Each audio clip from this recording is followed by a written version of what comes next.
आज झंडा प्रिंट होता है, लेकिन 1947 में तो प्रिंटिंग मशीनें ही नहीं थी। तो आखिर आजादी के वक्त ये तिरंगा बना कैसे था? सच्चाई जानकर होश उड़ जाएंगे। तब रंग कपड़े पर नहीं, उसके डीएनए यानी धागों पर चढ़ता था। सोचिए, केसरिया रंग आया कहां से? किसी दुकान से नहीं, मजीठ की जड़ों को उबाल कर। और हरा रंग, वो कोई केमिकल नहीं, बल्कि पेड़ों का खून यानी पत्तियों का रस था।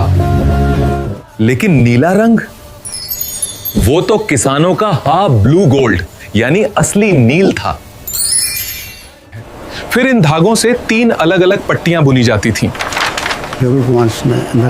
जी हां, केसरिया पट्टी अलग बुनी जाती थी और हरी बिल्कुल अलग। फिर इन तीनों को सुई धागे से सिला जाता था।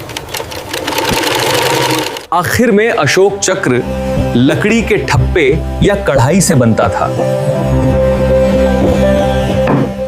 यानी तिरंगा रंगा नहीं, हमारे पूर्वजों ने बुना था। इस कारीगरी के लिए एक लाइक तो बनता है।